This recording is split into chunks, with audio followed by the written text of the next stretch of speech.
So being a D1 athlete comes with its perks, right? Because you can travel all the time, see a bunch of new places. However, it's very important to understand what traveling actually means and how much time it takes out of your day, and also your school and education. So I'm going to be going over what it's like as a D1 athlete when you travel.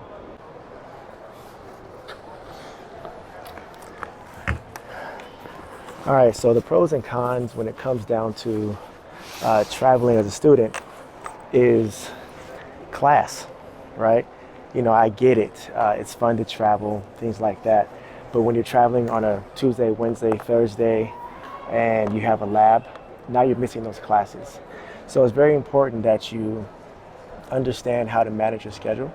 You also understand how to organize what's happening with your teachers or professors and even your tutors, right? Because you're going to be having a lot of days where you're gone out of class. For example, I got a D in yoga simply because I missed classes. Every single day that I missed, I lost a grade, a letter. So it wasn't the best, right? But the biggest thing I say is to enjoy the travel, but organize your calendar, organize everything you do step by step so that you're not missing too many labs and too many classes. And in some situations, you're going to have to change your major simply because the demands of travel for your events or what you do require so much out of you, especially if you are a multi-athlete. If you're doing multis, you got a lot of training, a lot of things to do, and you're also arriving to track meets a day earlier than everyone else. So be ready for that, and also late night flights.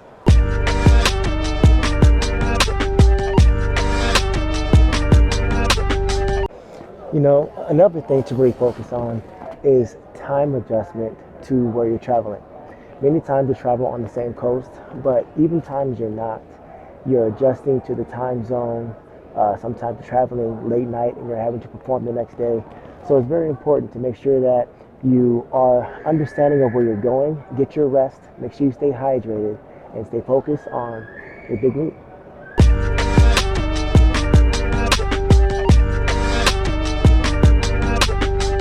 And also foods you want to gravitate away from are going to be foods that are high in sugar, foods that have high sodium, because you don't want to be on a plane and get dehydrated, go to a hot state where you're just losing sweat, losing all of your vital nutrients.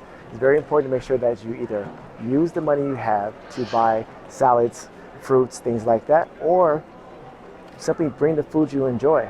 You can always pack that minus the liquids.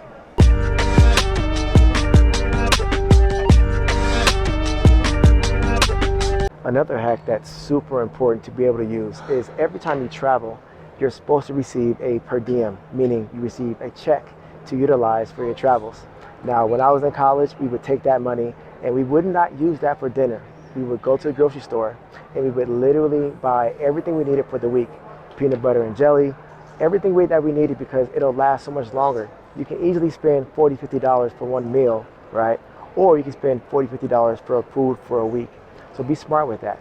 And then also, if you gotta spend the money, just spend it. Don't be frugal. Whatever you have, use it to make sure that your body is 100% in shape and ready to go.